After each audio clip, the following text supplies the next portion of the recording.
Autumn setting in here in the Central Berg, and day 6 of the Old Mutual Joburg to Sea, a ride that'll take them 94 kilometers to Underberg, but beware, it contains nearly 2,000 meters of climbing.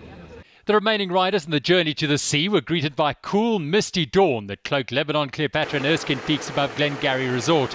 After a relatively relaxed day 5, there was an air of racing about the group as they rolled away. And as soon as the Massey Ferguson pulled over, there was an attack by Tokozani Mehlangu and Jan Mochue of the Exara Mountain Bike Academy. They were joined by second place mixed team Cycle Lab KTM of Johan Labuschagne and Yolande de Villiers, who were over 45 minutes behind leaders Contigo 28E.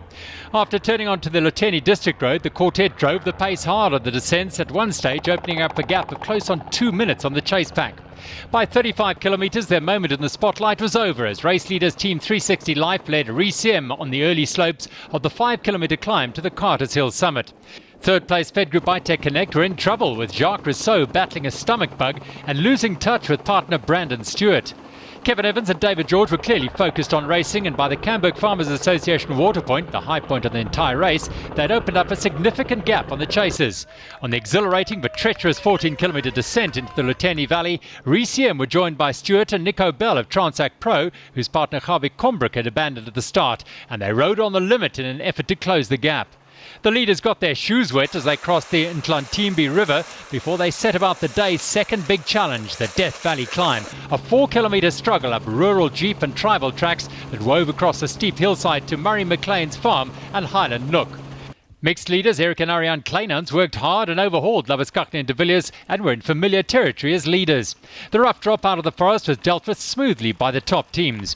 And Evans was the first of only a few riders able to conquer the Continental Challenge 10 kilometres from the finish. The iTech Vodacom pair of 4th place David Morrison and Louis Breston-Lipe were on good form and determined to make up time on the struggling Fed Group pair of Stewart and Rousseau. And at Jack Lund's beautiful Hazeldene farm, Evans and George of 360 Life crossed the Kenblow Lake to take their third stage win and significantly increase their overall lead. iTech Connect Vodacom are now in third place. Contigo 28E continued to sweep all before them in the mixed, as do the dominant BizHub FCF women's team of Vishen Stopforth and Catherine Williamson. Stage 7 takes the riders from Underberg down to Mackenzie Club, a ride of 86 kilometres. The Old Mutual Joburg to Sea journey to the coast will continue on day number 7 as the riders leave here in Underberg and head down to Mackenzie Club, a ride of 86 kilometres. At the finish of stage number 6 of the Old Mutual Joburg to Sea in Underberg, I'm Gerald de Kock for SuperSport Blitz.